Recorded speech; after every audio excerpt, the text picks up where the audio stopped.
पदाधिकारी जुनी मङ्गोलज्यू, प्रदेश सभाको सदस्यज्यू, त्यसैगरी काभ्रे जिल्ला सभाको पदाधिकारीज्यूहरू, सिन्धुली जिल्ला सभाको अध्यक्षज्यू लगायत यो नेपालको विषम परिस्थितिको राजनीतिको बीचमा एमालेको नाममा, माओवादीको नाममा, कङ्ग्रेसको नाममा सधैँभरि लुटिँदै भुटिँदै आउनुभएका दाजुभाइ तथा दिदीबहिनीहरू नयाँ विचार, नयाँ सिद्धान्त र नयाँ दर्शन के रहेछ भनेर बुझ्न आउनुभएका तपाईँ सम्पूर्ण उपस्थित आदरणीय आमाबुवा, दाजुभाइ तथा दिदीबहिनीहरूमा एकमुष्ट मेरो मङ्गोल नेसनल अर्गनाइजेसन केन्द्रीय सभाको तर्फबाट र मेरो आफ्नो व्यक्तिगत तर्फबाट यहाँहरू सबैलाई मेरो न्यानो क्रान्तिकारी मङ्गोल मायाले भरिएको स्यालुट गर्न चाहन्छु। स्वीकार्नुहोस्।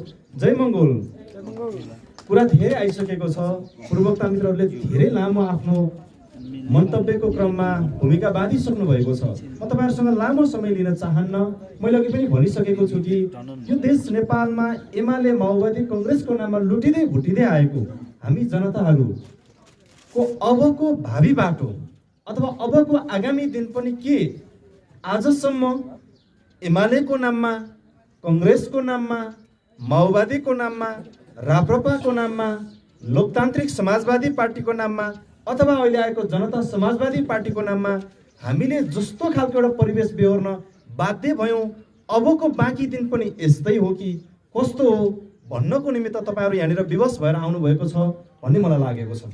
कार्यक्रमको सुरुवात चरणदेखिबाट अहिलेसम्म आउँदै गर्ने क्रममा साथीहरूले धेरै कुरा राखिसक्नु भएको छ। यहाँनिर यो राख्दै गर्ने क्रममा हामीले विभिन्न किसिमका परिवेशहरूलाई पनि आकलन गरिराखेका छौँ। यो काभ्रे जिल्लाको रोसीको मात्रै घटना होइन, देशभरिको परिवेश यस्तै छ। हामी देश दौडा गरेर मङ्गोल नेसनल अर्गनाइजेसनको फाउन्डर प्रेसिडेन्ट डाक्टर गोपाल गुरुङज्यूको यो महान दर्शन गाउँ बस्तीमा पुगेर बाँड्न जाँदै गर्ने क्रममा एमालेको कार्यक्रम हुने ठाउँमा माओवादीहरू पुग्यो भने उनले दुःख मान्दैन। माओवादीको बस्तीमा पुगेर कङ्ग्रेसको नेताहरू पुगेर प्रशिक्षण दियो भने पनि फेरि त्यहाँनिर माओवादीहरूले दुःख मान्दैन। काङ्ग्रेस भाटोमा गएर फेरि एमालेको नेताले भाषण गर्यो भने पनि फेरि काङ्ग्रेसको नेताहरूको चित्त दुखाइ पनि हुँदैन, केही पनि हुँदैन। तर यो एमाले, माओवादी, कङ्ग्रेस भएको ठाउँमा मङ्गोल नेसनल अर्गनाइजेसन पुग्ने बित्तिकै उसको टाउको दुख्न थाल्छ। किन दुख्न थाल्छ? हामीले बुझ्नुपर्ने कुरा यहीँनिर छ। एमाले जस्तो, माओवादीले जस्तो, कङ्ग्रेसले जस्तो मङ्गोल नेसनल अर्गनाइजेसनले 2-4 लाख पैसा खल्तीमा बोकेर आएको पनि छैन। कसैलाई चाहिँ रक्सी बाँड्छु भनेर 2-4 ग्यालिन रक्सी बोकेर आएको अवस्था पनि होइन। हामी खसीको भोज लगाउँछौँ, राँगा काट्छौँ भनेर आएको पनि होइन। फेरि पनि मङ्गोल नेसनल अर्गनाइजेसन गाउँ बस्ती छिर्दै गर्ने क्रममा किन हाम्रो मान्छेहरूले तिग्रा कमाउँछ त भन्दा यसको पछाडि एउटा गहिरो रहस्य छ। हामीले यो कुरा बुझ्नै पर्छ समय छँदै। आजसम्म हाम्रो मान्छे लुटिराखेको छ, आजसम्म हाम्रो मान्छे भुटिराखेको छ। यो कसको कारणले लुटियो, कसको कारणले भुटियो त भन्दा यो देशमा भएका नस्लवादी चिन्तन बोकेका शासकहरूको कारणले गर्दाखेरि आजसम्म हामी झुक्किराखेका छौँ। निर्वाचन आइसकेको छ। निर्वाचनले गाँच्ने बेलामा गाउँ बस्ती अब फेरि भरिभरा हुन थालिसकेको छ। फलानो ठाउँमा फलानो पार्टीले यसपालि चाहिँ खसी काटेर भोज गर्नेहरूले, ढिस्कानो ठाउँमा ढिस्कानो पार्टीले राँगो काटेर भोज गर्नेहरूले भनेर निम्तोहरू बाँड्न थालिसकेको अवस्था छ। हामीले अब विवेकपूर्ण मत सही ठाउँमा दर्ज गर्नुपर्ने बेला आएको छ। अहिलेको यो पछिल्लो समयमा अघि नै पूर्ववक्ता मित्रहरूले सम्बोधन गर्ने क्रममा बताउँदै हुनुहुन्थ्यो। अस्ति भर्खरै मात्रै अथवा आजभन्दा करिब 3 हप्ता अगाडि राजधानी काठमाडौँमा एमसिसीको विषयमा एउटा ठुलो आन्दोलन मच्चेको थियो। अहिले त्यो एमसिसीको विषयमा देशको टाठाबाठा नेता नेतृत्व मात्रै होइन, गाउँ बस्तीमा बस्ने जनताले समेत यो एमसिसी भनेको नेपाल र नेपाली जनताको हितमा रहेन रहेछ भन्ने कुरा यो कुरा बुझेको छ, बहस गर्न थालेको छ। गाउँमा बसेर गोरु जोतेर खाने दाजुभाइहरूदेखि लिएर घाँस दाउरा मेलापात गरेर खाने आमा दिदी बहिनीले पनि यो कुरा बुझेको छ। एमसिसी देशको हितमा रहेन रहेछ, यो ल्याइयो भनेदेखि हाम्रो स्वाधीनता चाहिँ मेटिने रहेछ भनेर बहस चल्यो। काठमाडौँमा एकै दिनमा हजारौँ मान्छेको जुलुस, नाराबाजी सबै कुरा चल्यो। अन्ततोगत्तो फेरि नेपालमा के भयो? एमसिसी पास भएर गयो। अब हामीले बुद्धि पुर्याउनु पर्ने बेला आएको छ।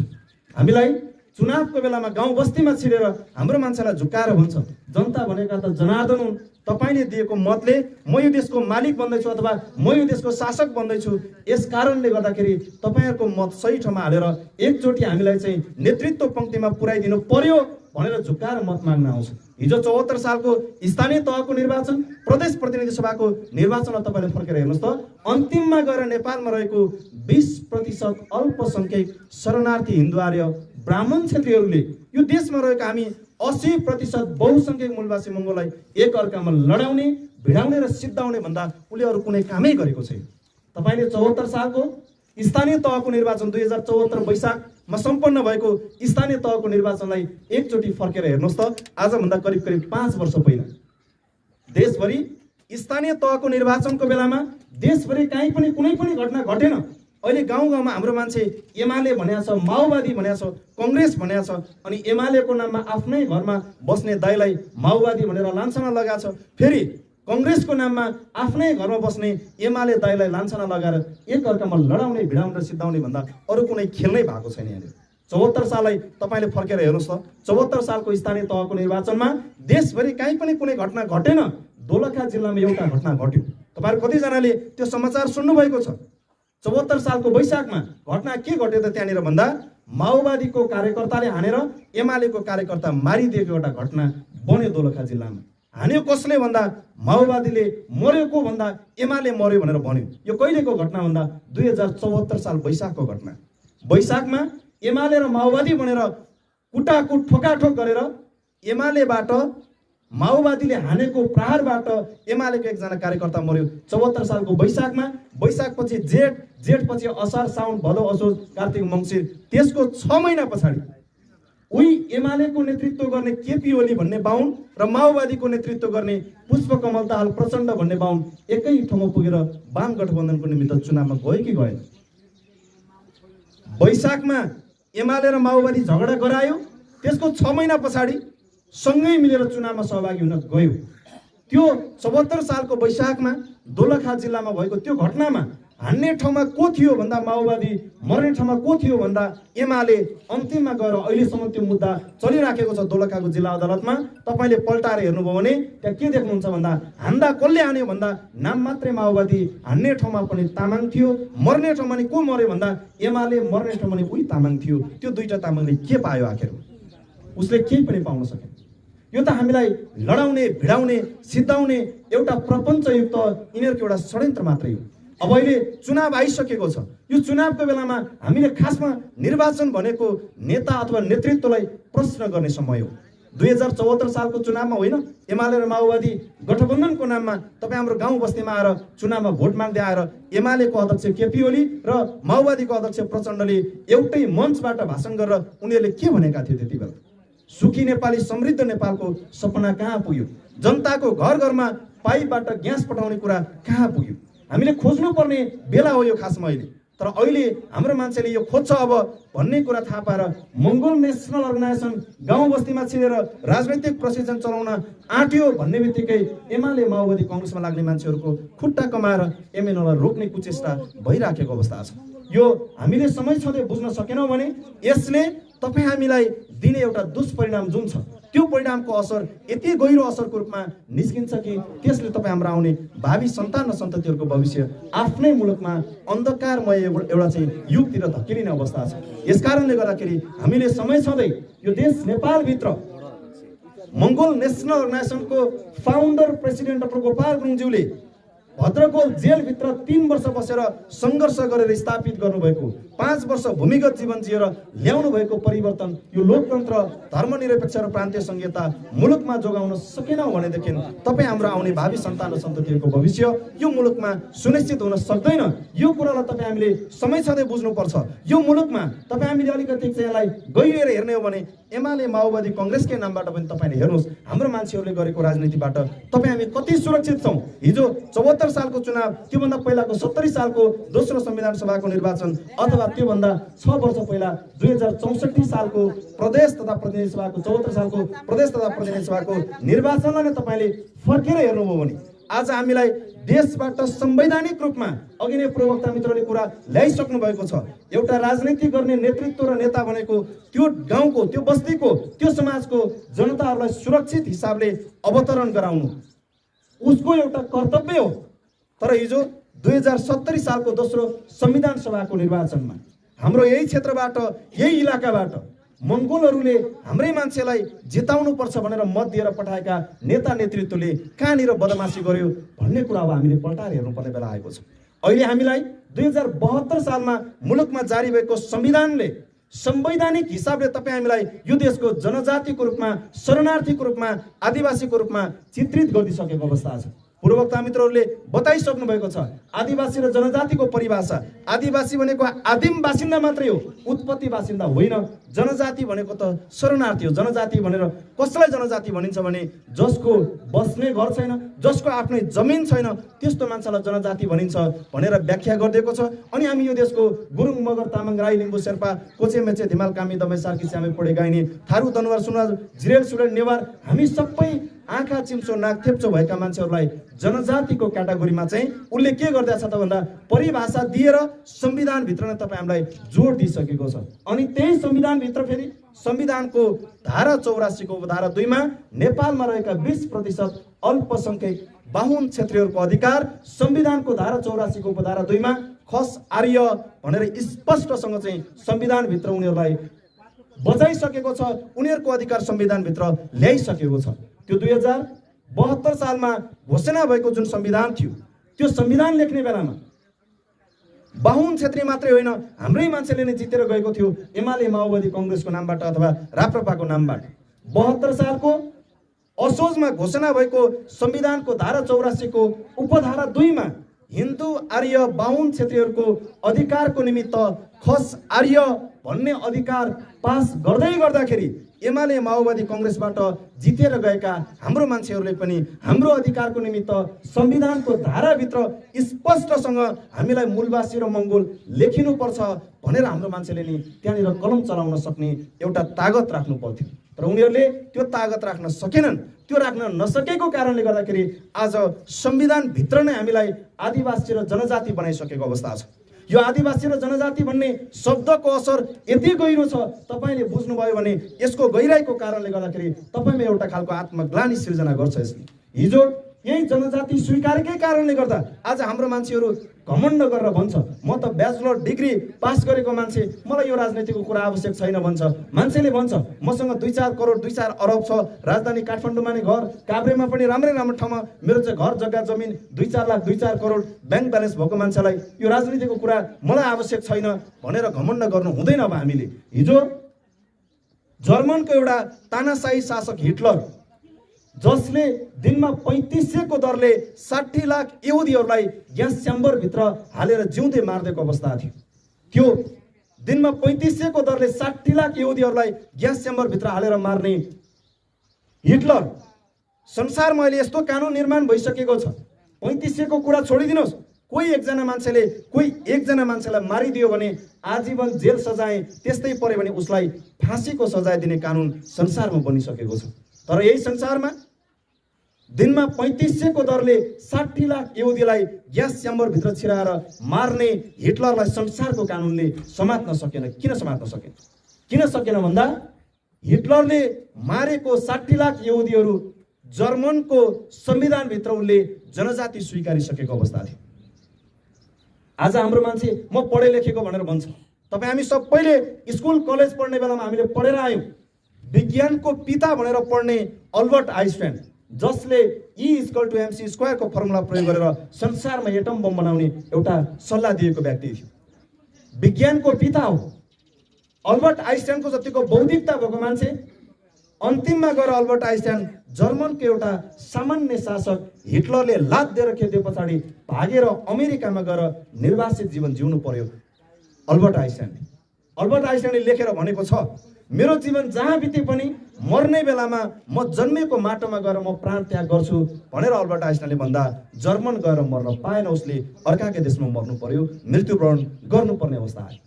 अनि हामी के अल्बर्ट आइन्स्टाइन जतिको पढे लेखेका छौँ, हामी त्यतिको बौद्धिकता छ हामीसँग, अनि हामीले घमण्ड गरेर के गर्ने? यसकारणले गर्दाखेरि आज हिजो जर्मनमा त्यहाँको यहुदीहरूलाई पहिला जनजाति बनाएर हिटलर जन्माएर 60 लाख मार्दिएपछि त्यसको बेहिसाब 60 लाख यहुदीहरू मरेको कुनै पनि अर्थ भएन। त्यहाँनिर पशु मर्यो कि पन्छी मर्यो, प्राणी मर्यो कि गाई गोरु मर्यो, कुकुर मर्यो, त्यसको कुनै पनि व्याख्या विश्लेषण, त्यसको अधिकारको कुरा केही पनि आएन। आज नेपालमा त्यही भयो। 2046 सालमा राजा वीरेन्द्र, मोहन विक्रम सिंह, सुरेश आले मगरहरूको षड्यन्त्रबाट भारतको गोरखपुरको विश्व हिन्दू महासंघको सम्मेलनबाट जनजाति भन्ने शब्द पारित गरेर ल्याएर हामी यो देशको समग्र गुरुङ मगर तामाङ राई लिम्बू शेर्पा कोचे मेचे धिमाल कामी दमाई सार्की च्यामे पोडे गाइनी थारू दर्ना सुना जिरेस हामी सबैलाई जनजाति बनायो 46 सालमा। अनि 52 सालमा 46 सालमा जनजाति बनायो। 51 सालमा फेरि के बनायो? एमालेको नेतृत्वमा एमालेको 4औं महाधिवेशन मोरङको विराटनगरबाट मनमोहन अधिकारीको नेतृत्वबाट तपाईँ हामी सबैलाई फेरि आदिवासी भन्ने शब्द पारित गरेर लिएर आयो। अनि हामीलाई आदिवासी र जनजाति बनायो। 46 सालमा जनजाति, 51 सालमा आदिवासी, अनि 52 सालमा फेरि के गर्यो थाहा छ? 52 सालमा प्रचण्ड भन्ने बाहुन र बाबुराम भट्टराई भन्ने बाहुन, दुईजना बाहुनलाई प्रयोग गरेर रुकुम रोल्पालाई आधार इलाका बनाएर जनजाति बनाएको तपाईँ हामी गुरुङ मगर तामाङलाई मार्ने अभियान सुरुवात गर्यो। त्यो माओवादीको अभियान के तपाईँ हामीलाई अधिकार सम्पन्न बनाउन थियो? आज पनि प्रचण्ड कुर्लेर भन्छ, हिजो प्रचण्डले हामीलाई कत्रा कत्रा आश्वासन दिएको थियो, त्यही प्रचण्ड आजभन्दा करिब 3 महिना अगाडि, तपाईँले ध्यान दिएर सुन्नुहोस्, तपाईँहरू माओवादीको कार्यकर्ताहरू कोही हुनुहुन्छ भने तपाईँहरू चित्त नदुखाउनुहोस्। आज हाम्रो मान्छे त चित्त दुखाउने भएको छ। एमालेलाई गाली गर्दाखेरि त्यो मङ्गोलले आएर मलाई नै गाली गर्यो भन्ने सोच, कङ्ग्रेसलाई गाली गर्यो भने होइन त्यसले त मलाई नै भन्यो कि क्या हो भनेर सोध्छ, माओवादी खराब भन्यो भने होइन मलाई नै भन्यो कि क्या हो भन्ने सोध्छ। तर बाहुन क्षेत्रले त्यस्तो कहिले पनि सोच्दैन। अनि त्यही माओवादीको अध्यक्ष प्रचण्ड हेर्नुहोस्, तपाईहरु अहिले पनि गाउँ गाउँमा माओवादीको निमित्त लडाईँ झगडा गरेर बस्नु भएको छ। मङ्गोल आयो भने शत्रु आएको जस्तो गर्नुहुन्छ। अनि त्यही माओवादीको अध्यक्ष प्रचण्ड आजभन्दा 3 महिना अगाडि काठमाडौँमा सम्पन्न भएको हिन्दूहरूको अधिकारको निमित्त राजा र राजतन्त्र ल्याउनु पर्छ भनेर लड्ने राप्रपा नेपालको अधिवेशनमा गएर भाषण गरेर के भने प्रचण्डले थाहा छ? उले भाषण गरेर भन्यो त्यहाँनिर, म तपाईहरुसँग तपाईहरुको र मेरो विचार मिलेर म तपाईहरुको यो कार्यक्रममा आएको होइन। म तपाईहरुसँग किन आएको त भन्दा तपाईहरुको र मेरो गोत्र मिलेको कारणले म तपाईहरुको कार्यक्रममा आएको भनेर प्रचण्डले भनिसक्यो। यो गोत्र भने के हो? माओवादीको केन्द्रीय अध्यक्ष प्रचण्ड गोत्र खोज्दै बाहुन खोज्दै गइसक्यो। अनि गाउँको माओवादी कार्यकर्ता चाहिँ मङ्गोल आयो भने जोडिन आउला भन्दा हामीलाई नै हानु जस्तो गर्न खोज्छ। यसले हामीलाई कहाँ पुर्याउँछ? यो तपाईँ हामीले गहिरोसँग बुझ्नुपर्ने बेला आएको छ। तपाईँ 2070 सालको चुनावलाई हेर्नुहोस् त। 70 सालको चुनाव भनेको दोस्रो संविधान सभाको निर्वाचन अथवा संविधान लेख्ने चुनाव थियो। त्यो दोस्रो संविधान सभाको निर्वाचनमा मङ्गोल नेसनल अर्गनाइजेसनको founder president doctor Gopal Gurung नेपालको सुदूर पूर्वदेखि सुदूर पश्चिमसम्म उहाँले भोट मागेर भन्नुभएको थियो, मलाई अहिले एकैचोटि यो मङ्गोललाई सबै जिताएर पठाउनु पर्दैन दाजुभाइ दिदीबहिनी हो। 601 जना संसद मध्ये मङ्गोलको तर्फबाट सिर्फ 1 जना मलाई जिताएर पठाउनुहोस्। म समग्र 80% मङ्गोल जनताको अधिकारको निमित्त म आवाज उठाउँछु। मलाई जिताएर पठाउनुहोस् भनेर गोपाल गुरुङ नेपालको सुदूर पूर्वमा गएर भोट माग्नुभयो गोपाल गुरुङले। बाहुन छेत्री त षड्यन्त्रकारी हुन्छ। बाहुन छेत्रीले हाम्रो मान्छेको कान भर्देर भन्यो, गोपाल गुरुङलाई के भोट दिन्छौ तिमीहरू? गोपाल गुरुङ भनेको त लमजुङ जिल्लाबाट चाहिँ पुर्ख्यौली सरेर आएको मान्छे रहेछ, पश्चिमतिरबाट आएको मान्छे, हाम्रो आफ्नो मान्छे, हाम्रोतिरको पूर्वेली होइन रहेछ। किन भोट दिने गोपाल गुरुङलाई नदेऊ भनेपछि बाहुन छेत्रीको पछि लागेर हो न हो गोपाल गुरुङ भनेको पराई, झलनाथ खनाल केपी ओली चाहिँ हाम्रै मान्छे सम्झेर हाम्रो मान्छेले गोपाल गुरुङलाई भोट दिएन, उही बाहुन छेत्रीलाई सत्तामा पुर्याउने काम गरे। गोपाल गुरुङ फेरि पश्चिममा गएर भोट मागेर भन्नु, मलाई चुनावमा भोट दिनुहोस्। त्यो भोटबाट जितेर हाम्रो तर्फबाट 1 जना मात्रै सांसद संविधान सभाको हलमा जान पायौँ भने हाम्रो अधिकारको निमित्त बोल्छु भनेर गोपाल गुरुङ पश्चिममा गएर भोट माग्दा फेरि पश्चिममा बाहुन छेत्रीले के भन्दै भने, अरे गोपाल गुरुङ भने त पुर्ख्यौली पश्चिम भए पनि जन्मेको हुर्केको त पूर्वमा रहेछ, किन दिने गोपाल गुरुङलाई भोट नदेऊ भनेपछि पश्चिमको हाम्रै दाजुभाइले फेरि के गरे भन्दा, अरे गोपाल गुरुङ भने त साँच्चै पूर्वेली रहेछ, यो त पराई रहेछ, हाम्रो मान्छे होइन रहेछ भनेर शेरबहादुर देउवालाई चाहिँ आफ्नै मान्छे ठानेर जिताएर पठाएको दुष्परिणाम हो यो। हामीले समय सधैँ यो कुरा बुझेको भए जस्तो हुँदैन थियो। अनि त्यही 2070 सालको दोस्रो संविधान सभाको निर्वाचनलाई फर्केर हेर्नुहोस् त, 80% जनताको प्रतिनिधित्व गर्ने मङ्गोल नेसनल अर्गनाइजेसनको नाममा 1 सिट सांसद पनि जित्न सक्ने मत आएन हाम्रो दललाई। अनि त्यही 70 सालको दोस्रो संविधान सभाको निर्वाचनमा जम्मा 20% अल्पसंख्यक शरणार्थी बाहुन क्षेत्रीहरूको प्रतिनिधित्व गर्ने एउटै दल कमल थापाको नाममा राप्रपा नेपाल भन्ने दल थियो। अनि त्यो राप्रपा नेपालको नाममा भोट कति आयो, सांसद कति आयो थाहा छ तपाईँहरूलाई? 70 सालको चुनावमा भोट माग्ने बेलामा तराईमा गएर भोट माग्दाखेरि एमाले माओवादी कांग्रेस र राप्रपा एकै ठाउँमा गएर भोट मागेर के भने त्यति बेला तराईमा गएर भोट माग्ने बेलामा 1 भोट नेपाली कांग्रेसको गाछीलाई, 1 भोट राप्रपा नेपालको बाछीलाई भनेर भोट मागे कि मागिनेन? बाहुन क्षेत्रीको भावना जुटेन। अनि पहाडमा आए फेरि भोट माग्न पहाडमा आउँदा फेरि त्यही भने, एक भोट आफ्नै पार्टीको दाइलाई, एक भोट राप्रपा नेपालको गाईलाई भनेर भोट मागे कि मागेन। त्यसरी मत मागेर झन्डै 6 लाख मत ल्याएर 24 सिट सांसद जितेर राप्रपा नेपाल चाहिँ प्रतिनिधित्व गरेको कारणले गर्दाखेरि संविधानको 2072 सालको संविधानको धारा 84 को उपधारा 2 मा स्पष्टसँग बाहुन क्षेत्रीको अधिकार के लेख्यो थाहा छ? खस आर्य भनेर अधिकार लेख्यो। हामी अहिले अलिकति नेपालको परिवेशलाई हेरौँ। पश्चिममा एउटा बलात्कारको घटना घट्यो, निर्मला पन्त भन्ने एउटा बाहुनीमाथि बलात्कार भयो। यो बलात्कारको घटना आफैमा नराम्रो हो, यो हुनै हुँदैन खासमा। तर पनि निर्मला पन्तलाई मात्रै बलात्कार गरे हो त यो देशमा? दोलखाको निमाडोलमा तामाङलाई बलात्कार गरेर मारिदिएको होइन? ललितपुरमा पश्चिमको नेहापुन मगर भन्ने केटीलाई पनि बलात्कार गरेर मारेको होइन? दाङको थारू चेलीबेटीहरूमाथि नि बलात्कार भएर मारेको होइन? अनि हाम्रो मान्छेलाई बलात्कार भएर मार्दाखेरि चाहिँ प्रहरीमा जाहेरी दिन गयौँ भने हामी अनुसन्धान हुनु त कहाँ हो कहाँ, हाम्रो त त्यहाँनिर निवेदन पनि लिन मान्दैन। अब फेरि त्यहीँनिर हेर्नुहोस्, अब फेरि त्यहीँनिर निर्मला पन्त भन्ने बाहुनीलाई पनि बलात्कार गरेर मार्यो। अब उसलाई बलात्कार गर्दाखेरि चाहिँ देशको सडकदेखि सदनसम्म आन्दोलन हुन्छ, सडक पनि अवरुद्ध हुन्छ, सदन पनि अवरुद्ध हुन्छ। निर्मला पन्त भन्ने बाहुनीको त्यत्रो भ्यालु निमाडोलमा तामाङ र नेहापुनहरूको चाहिँ किन चाहिँ यहाँ भ्यालु भएन भन्दा संविधानभित्र गुरुङ मगर तामाङको अधिकार छैन। आजसम्म संविधानभित्र केवल बाहुन क्षेत्रीको मात्रै अधिकार छ। संविधानको धारा 84 को उपधारा 2 मा स्पष्टसँग लेखेको छ। पल्टाएर हेर्नुहोस् तपाईँ अहिले भर्खर। खस आर्य मात्रै भनेन त्यसले, त्यहाँ खस आर्य भन्दा पछाडिपट्टि के लेख्यो भने खस आर्य भन्नाले ब्राह्मण क्षेत्रीय दशनामी र ठकुरीलाई बुझिने छ भनेर लेख्यो। त्यतिले अधिकार पायो, तपाईँ हामीले अधिकार केही पनि पाएनौँ। यो किन पाएनौँ त भन्दा तपाईँ हामी आजसम्म हाम्रै मान्छेहरूबाट ठगिराखेका छौँ। तपाईँले यो संविधान लेखेको त 72 सालमा हो। त्यो 72 सालको संविधान लेख्ने ठाउँमा एमालेबाट अहिलेको यही शेरबहादुर तामाङ पनि जितेरै गएको थियो। माओवादीबाट नुवाकोटको हितबहादुर तामाङ पनि जितेरै गएको थियो 70 सालको चुनावमा।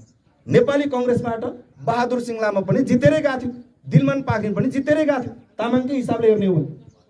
अनि त्यो 72 सालमा जारी भएको संविधानभित्र बाहुन क्षेत्रीले खस आर्य लेख्दै गर्ने क्रममा हितबहादुर तामाङ, दिलमान पाखरिन, बहादुर सिंह लामा, शेरबहादुर तामाङलाई बाहुन क्षेत्रीको मात्रै अधिकार लेख भनेर पठाकी हाम्रो लागि पनि लेख भनेर पठाएको हाम्रो मान्छे, हाम्रो लागि पनि लेख भनेर पठाएको होइन। शेरबहादुर तामाङको निर्वाचन क्षेत्र घुमेर आएको छु म। नमस्कार भन्यो भने बुझ्दैन उसले, लासो भन्यो भने मात्रै बुझ्छ। त्यस्तो जनताले आफ्नो अधिकारको निमित्त भोट हालेर पठाएको मान्छे। अनि उही शेरबहादुर तामाङले अहिले अघि भर्खरै कुरा आइसक्यो गाई गोरुको काण्डको कुरा। यो बुद्ध जन्मेको देश, हत्या हिंसा नगरौँ भने के पनि नगरौँ यो देशमा। होइन भने कुनै एउटा समुदायलाई टार्गेट गरेर गाई गोरु गुरुङ मगर तामाङहरूले मारेर नखाए पनि भिरबाट गुडेर भयो नि मरेर खाएको इतिहास छ नै छ गुरुङ मगर तामाङहरूको हक। आज गुरुङ मगर तामाङहरू मारेको होइन, भिरबाट गुडेर चाहिँ आएको गाई गोरुको मासु खायो भने पनि जेलभित्र गएर पुचिराखेको छ। अनि प्रशासन सँग गएर हाम्रो मान्छेले बहस गर्छ, होइन यो त छोड्नु पर्यो हाम्रो मान्छेलाई भन्दाखेरि अहिले प्रशासनको बाहुन क्षेत्रले के भन्छ थाहा छ? यो गाई गोरु काटेर खाने मान्छेलाई 3 वर्ष जेल र 50,000 को सजायको नियम हामीले बनायो र तपाईँकै मान्छेले त बनायो नि भनेर भन्छ। कसले बनायो भन्दा तपाईँकै मान्छे होइन शेरबहादुर तामाङ कानुन मन्त्री हुँदाखेरि उसैले बनाएर ल्यातो हो नि भनेपछि हाम्रो मान्छेले कहाँ पुऱ्याइदिएछ हामीलाई? फर्केर हेरौँ त एकचोटि। अब हाम्रै मान्छे भने फेरि त्यसकै पछि दौड्ने। यस कारणले गर्दाखेरि समय छँदै हामीले बुझ्नुपर्ने बेला आएको छ। यो एमाले माओवादी कांग्रेस भनेको हेर्नुहोस्, तपाईँले एकदम ध्यान दिएर बुझ्नुहोस्। एमाले माओवादी र कांग्रेस भनेको तपाईँ हाम्रो अधिकारको निमित्त लड्ने दल हुँदै होइन। तपाईँ बाहुन क्षेत्रको पछि लाग्नु भने झनै बिग्रिनु। स्थानीय तहको निर्वाचन आउँदैछ, यही चुनाव हो, तपाईँ हामीले हाम्रो हक र अधिकारको निमित्त आवाज उठाउँ। यो एमसीसीको विषयमा यो कुरा आइसक्यो। यो एमसीसी आवश्यक छैन, हुँदैन, चाहिँदैन भनेर देशभरिको जनताले भने होइन, बोल्या होइन। अनि यो एमसीसी ल्याउने कि नल्याउने भन्ने अधिकार जनताको हातमा रहेछ त। आज एमसीसी देशमा आवश्यक छ कि छैन भनेर निर्णय गर्ने अधिकार त जम्मा 275 जना सांसदलाई मात्रै त्यो अधिकार रहेछ। अरूलाई छ त्यो अधिकार, अरू कसैलाई पनि छैन। त्यो 275 जना सांसद भित्रको बहुमत सांसद 138 जनाले एमसीसी ठिक छ भन्ने बित्तिकै पारित भयो। तपाईँ हाम्रो निर्णय गर्ने अधिकार कहाँ छ? आज यो देश त हाम्रो हो नि, होइन? आज 3 करोड जनसङ्ख्या छ नेपालमा। 3 करोड जनसङ्ख्याले भनेको कुरा हुँदैन यो देशमा। 275 जनाले भनेको कुरा लाग्दो रहेछ नि त्यो मुलुक। अब त्यो 275 जना सांसद त्यो हिजो राजतन्त्र रहेको बेलामा जस्तो उसको बाबुबाजेले जन्माउँदाखेरि नै शासक भएर जन्मेको त होइन। त्यो 275 जना कहाँबाट जन्मेको त भन्दा तपाईँ हामीले चुनावको बेलामा हालेको भोटबाट जन्मेको नेतृत्व हो त्यो 275 जना भनेको। हामीले गलत ठाउँमा मत हालेको कारणले गर्दा हाम्रो देशलाई नै बन्दकी राखेर खाने व्यक्तिको हातमा देश पुगेको रहेछ भन्ने कुरा त हामीले आज नजिकबाट निहाल्न सक्ने भयौँ नि त। यस कारणले गर्दाखेरि यो निर्वाचनको बेलामा अब मेरो आफन्त मान्छे, फलानु मान्छे, ढिस्कानु मान्छे, चिलानु मान्छे भन्ने कुराको पछाडि होइन। अब हामी सम्पूर्ण मङ्गोलहरूमा एउटा भावना आउनुपर्ने बेला आइसकेको छ। मैले अघि नै भनिसकेको छु, 2070 सालको चुनावमा तराईमा जसरी भोट माग्यो यिनीहरूले पहाडमा जसरी भोट माग्यो, तराईमा गाछी र बाछी, पहाडमा दाई र गाई भनेर जसरी भोट मागे त्यस्तै भावना तपाईँ हामी मूलवासी मङ्गोलहरूमा आउन सक्यो भने मात्रै तपाईँ हाम्रो एउटा उज्जवल र सुनिश्चित भविष्य आफ्नै मुलुकमा बन्छ। त्यो 70 सालको दोस्रो संविधान सभाको निर्वाचनमा प्रत्यक्ष तर्फबाट एमालेको यही झलनाथ खनाल, यही केपी ओली, माओवादीको यही प्रचण्ड, त्यति बेलाको बाबुराम भट्टराई, नेपाली कङ्ग्रेसको यही शेरबहादुर देउवा, त्यति बेलाको सुशील कोइरालाहरूले प्रत्यक्षबाट मत आफ्नो पार्टीमा हाले पनि समानुपातिकबाट मत यो एमाले माओवादी कङ्ग्रेसको 52 क्षेत्रीय नेताहरूले पनि समानुपातिक मत राप्रपा नेपाललाई हालेर पठाएको स्थिति थियो। उनीहरूलाई थाहा छ हाम्रो 52 क्षेत्रीको अधिकारको निमित्त लड्ने दल भनेको यही राप्रपा मात्रै हो भन्ने कुरा थाहा छ। त्यही भएर 70 सालको चुनावमा जिताएर पठायो, संविधान लेख्यो, 74 सालको चुनावमा हराइदियो। 74 सालको चुनावमा त आवश्यक थिएन। यस कारणले गर्दाखेरि म सम्पूर्ण उपस्थित आदरणीय आमा बुवा, दाजुभाइ तथा दिदीबहिनीहरू म तपाईँलाई अपिल गर्न चाहन्छु, अब कङ्ग्रेसको नेतृत्वको सरकार हेर्ने दिन गयो। कङ्ग्रेसको सरकार हामीले होइन, हाम्रो बाजेहरूले हेरिसक्नु। बाजेको पालाबाट, बाउको पालाबाट हाम्रो पालासम्म केही परिवर्तन गर्न सक्ने फेरि यही कङ्ग्रेसलाई हामीले फेरि विश्वास गर्न थाल्यौँ भने हाम्रो अभिगत के हो? अब हामीभन्दा 3 पुस्ता पछिको अवस्था पनि यस्तै रहन्छ। एमालेको नै अवस्था त्यही हो। 46-47 सालको क्रान्तिको बेलामा कङ्ग्रेस भनेको धनीको पार्टी हो, गरिबको अधिकारको निमित्त लड्ने, उही एमाले भनेर हाम्रो बिचमा आएर झुक्काएको थियो। यो एमालेको सत्ता पनि हामीले होइन, हाम्रो पुस्ताले होइन, एमालेको सत्ता पनि हाम्रो बाउ पुस्ताहरूले हेरिसके। अब त्यो पनि हामीले हेरिराख्न जरुरी छैन। माओवादीको सत्ता त तपाईँ हामीले प्रत्यक्ष रूपमा देख्ने गरेर 64 सालदेखि 78 साल 14 वर्ष हेऱ्यो। प्रचण्डले भनेको त्यही बेलामा होइन, स्विजरल्यान्ड बनाउँछु र के बनाउँछु भनेको, बन्यो स्विजरल्यान्ड देश। देशको परिवर्तन भयो। यो केही पनि हुँदैन। यो तपाईँ हामीलाई झुक्क्याउने मेलो भन्दा अरू केही पनि होइन। त्यही 2074 सालको चुनावलाई तपाईँले फर्केर हेर्नुहोस् त, आजभन्दा 4 वर्ष अगाडि एमाले र माओवादीको 2टा नेता एकै ठाउँबाट भाषण गरेर के भन्यो? देश विकास गर्नको निमित्त स्थायी सरकार चाहिँदो रहेछ। नेपालमा एउटै पार्टीको बहुमत नआएको कारणले गर्दा 2टा भन्दा बढी पार्टी मिलेर सरकार बनाउँदा 9 महिनामा सरकार फेरिन पुग्यो। यस कारणले देश विकास हुन सकेन। अब एकलौटी 5 वर्षसम्म सरकार र सत्ता चलाउन पुग्ने गरेर बहुमत सांसद जिताएर पठाउनुहोस् भनेर भने होइन प्रचण्ड र केपी ओलीले। हाम्रो मान्छेले भोट दिए गर्ला त एकचोटि भनेर 74 सालपछि 75 बित्यो, 75 पछि 76, 76 पछि 77, अहिले 78 बितेर 79 मा चुनाव आउन आँट्यो। उनीहरूले दिएको वचनको अहिले केही पनि सिन्का पनि भाँच्ने काम भएको छैन। यस कारणले गर्दाखेरि अब यो देश नेपाल बनाउनको निमित्त, यो मुलुकलाई समृद्धशाली मुलुकको रूपमा स्थापित गर्नको निमित्त अब यही देशको भूमिपुत्र मूलवासी मङ्गोलहरूको आवश्यकता छ। तपाईँले अहिले यो स्थानीय तह बनिसकेपछि देख्नु भएको होला, गाउँ-गाउँमा गाउँपालिकाको नाममा, नगरपालिकाको नाममा, वडाको नाममा चुनाव उठ्दाखेरि कति ठाउँमा हाम्रै मान्छेले अहिले विजय हासिल गरेको छ। गाउँपालिका प्रमुख पनि एउटा तामाङ, वडा अध्यक्ष पनि तामाङ हुँदाखेरि केही परिवर्तन अब देखा पर्न थाल्यो। यो परिवर्तन किन देखा पर्न थाल्यो त भन्दा हाम्रो मान्छेमा भएको इमानदारिताको कारणले गर्दा परिवर्तन देख्न थाल्यो। त्यो एमाले माओवादी काङ्ग्रेसको कारणले होइन त्यो परिवर्तन भयो। यो घरको माया हामीलाई मात्रै हुन्छ। 52 क्षेत्रलाई त के माया यो घरको? देशलाई सकेसम्म बिगार्न खोज्छ। किनकि यो देश विकास भयो भने यो देशमा फल कसले खान्छ त भन्दा यो देश चरम चुलीमा पुग्ने गरेर विकास भयो भने यो देशमा फल बहुसङ्ख्यक जनताको हिसाबले 80% मूलवासी मङ्गोलहरूले फल प्राप्त गर्छ। यस कारणले गर्दाखेरि बाहुन क्षेत्रीहरूले चाहेर पनि यो देश विकास गर्दैन।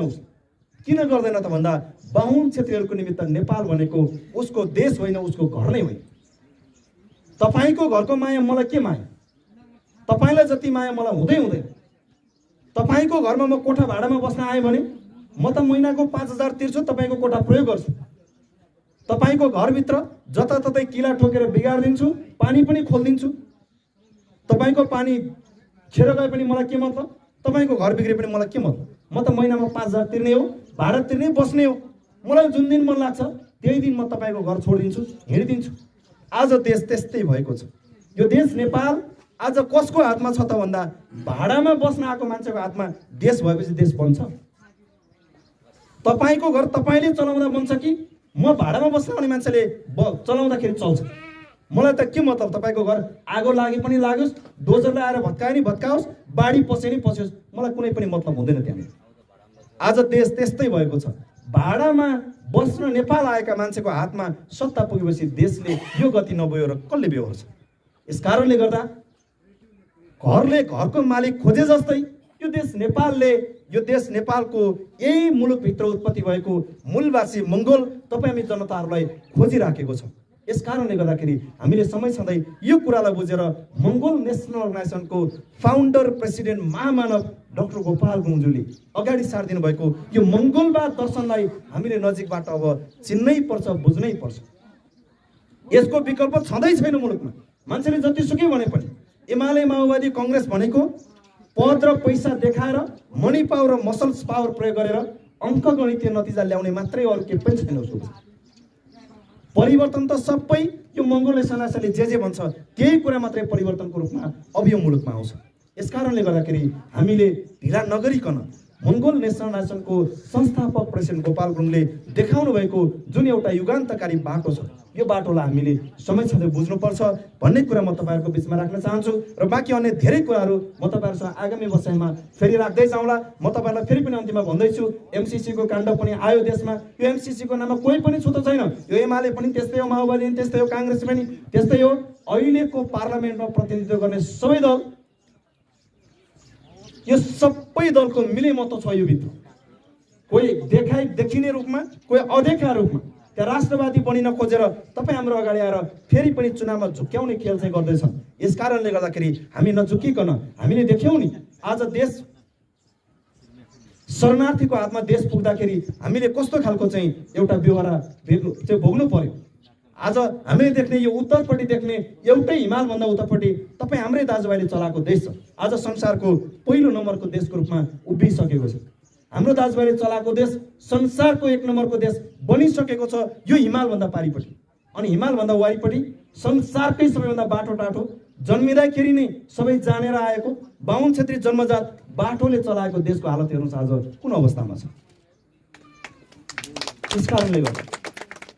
यस कारणले गर्दाखेरि यो देश निर्माण गर्नको निमित्त बाटो टाटोको कुरा होइन, क्षमताको कुरा भन्दा पनि देश निर्माण गर्नको निमित्त, समाज बनाउनको निमित्त इमान्दारिताको कुरा चाहिँ हो। खास सन् 1495 मा धोती र जनाई लगाएर प्राण जोगाउनको निमित्त नेपाल भित्रका बाहुन क्षेत्रीहरूलाई पनि तिमीहरूलाई अप्ठ्यारो पर्दा, दुःख पर्दा हामीले घाँस बास कबास दियौँ, अब निस्केर जाऊ भनेर लकारिदिएको थियो भने आज यो दुराशाई हामीले भोग्नु पर्दैन थियो। तर हामी मङ्गोलहरू साह्रै इमान्दार हुन्छौँ, सोझो हुन्छ। गर्ला त यसले भनेर हातमा दिँदै गयौँ। अघि नै प्रवक्ता मित्रले भनिसक्नु, नेपाल आउने बित्तिकै रुद्री चण्डी पाठ लगाएर सबैभन्दा सुरुमा गौदानको नाममा गाई माग्यो। गाई मात्रै भएर त के गर्नु? अब यो गाईले दिने गोबर मलहरू प्रयोग गरेर बाली नाली उब्जाउ गर्नुपर्छ। ल मलाई भूमिदानको नाममा जग्गा ल्याऊ भनेर जग्गा पनि माग्यो। जग्गा पाइसकेपछि अब जग्गा मात्रै भएर त भएन, त्यो जग्गामा खेती किसानी पनि गर्नु पर्यो, काम गर्ने मान्छे चाहियो। काम गर्ने मान्छे छैन, अब मलाई काम गर्ने मान्छे नै ल्याऊ। के ल्याऊ भन्दा कन्यादानको नाममा हाम्रो राम्रो राम्रो छोरी चेलीबेटी पनि माग्यो, त्यो पनि दियो हाम्रो मान्छेले। अनि के गर्यो त अन्तिममा गएर बाहुन क्षेत्री भन्दा कन्यादानको नाममा छोरी चेलीबेटी नै लग्यो, गौदानको नाममा गाई पनि लग्यो, भूमिदानको नाममा जग्गा जमिन पनि लग्यो। अन्तिममा गएर बाहुन क्षेत्रीले षड्यन्त्र गरेर के भन्यो भन्दा अब मलाई सबै कुरा पुग्यो, अब अन्तिममा एउटा दान देऊ। अब के देऊ भन्दा अब अन्तिममा मलाई मतदान देऊ, भनेर मत पनि मागेर लग्यो। अन्तिममा के भयो हालत देशको हेर्नुहोस् त। गौदान मान्दा गाई मात्रै लग्यो, भूमिदान मान्दा जग्गा मात्रै लग्यो, कन्यादान माग्दा छोरी चेलीबेटी मात्रै लगेको थियो। मतदान मागेर देशै लिएर गयो कि गएन? आज हालत कसरी खराब बनाएको छ? यस कारणले गर्दाखेरि अब हामीले बुद्धिमत्तापूर्वक ढङ्गबाट यो मत भन्ने कुरा यो किनबेच गर्ने कुरा होइन। यो मत भन्ने कुरा आफ्नो स्वतन्त्र निर्णय गर्ने अधिकारको कुरा हो। यस कारणले गर्दाखेरि यो आउँदै गरेको स्थानीय तहको निर्वाचनमा मात्रै होइन, आउने हरेक निर्वाचनहरूमा तपाईँ हामीले बुद्धिमत्तापूर्वक ढङ्गबाट आफ्नो विवेकपूर्ण मत सही ठाउँमा खसाल्न सक्यौँ भने हाम्रो आउने भावी सन्ततिहरूको भविष्य आफ्नै मुलुकमा उज्जवल र सुनिश्चित छ भन्ने कुरा यहाँको बिचमा राख्दै विशेष गरी आज हामी यो मङ्गोल नेसनल अर्गनाइजेसन रुसी गाउँपालिका सभा गठन कार्यक्रम सँगसँगै हामी तपाईँहरूको बिचमा उपस्थित भएका छौँ र यो कार्यक्रमको अवसरमा तपाईँहरूसँग भेट्ने एउटा सुनौलो अवसर मिल्यो। अब बाँकी अन्य धेरै कुराहरू छ, यो थोरै कुरा छैन। यो 450 वर्षको इतिहासले खिचेको कुरा यो 1-2 घन्टामा 2-4 घन्टामा भनेर सकिँदैन। यो पछि पनि भन्दै जाने कुरा हो। तर तपाईँले एउटा कुरा के चाहिँ मनमा राख्नुहोस् र नभुल्नुहोस् भन्दा क्षेत्रीय र बाहुन भनेको बाटो होइन षड्यन्त्रकारी हुन्छन् भन्ने कुरा चाहिँ तपाईँले कहिले पनि नभुल्नुहोस्।